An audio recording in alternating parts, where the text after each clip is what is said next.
Hey everybody, Kris over at MTGRX. Today I just want to talk about some of my favorite Edge of Eternity cards. Let's start with the chase card, Tezzeret Cruel Captain. For 3 colorless mana, you get a 4 loyalty planeswalker that has a triggered ability that says whenever an artifact comes into play under your control, give Tezzeret a loyalty counter.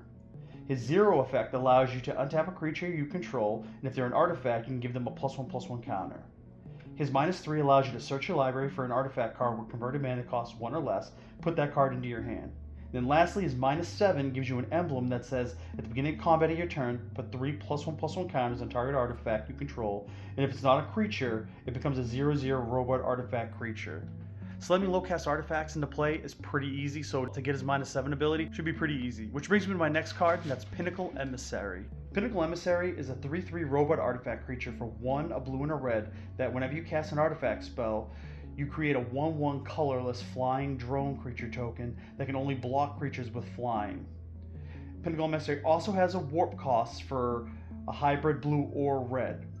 So essentially, whenever you have 4 mana, you can just play Tezzeret Cruel Captain for the 3 colorless, tap the red or blue mana, and then warp in your Pinnacle Emissary, and then essentially just cast a 0 mana artifact, and you can already -7 Tezzeret that same turn that he comes into play. That's stupid awesome. There are so many 0 mana artifacts in Modern that you can cast, like Memnite, Ornithopter, the list goes on and on. In fact, since it doesn't even need to be a creature, because you can make them into creatures, it could be like a Tormod's Cryptor or the like. It doesn't really matter, so long as it costs 0 mana, you can put it into play and cast it.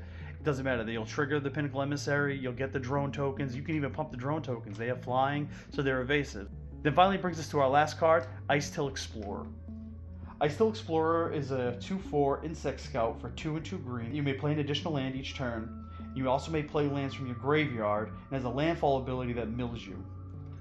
So first off, he's essentially Crucible of Worlds on a stick, so he's a 2/4 that can blitz you play cards from your graveyard, which is kind of cool for like landfall trigger abilities, or even if you just mill the lands into your graveyard, you can just play them from your graveyard, so you don't actually have to play lands either from your hand or even from wherever. By playing lands from your graveyard, he also makes it possible if you make a silly land destruction deck. Everybody will hate you, but you'll probably be pretty happy. But that's all I have for you guys today. Until next time.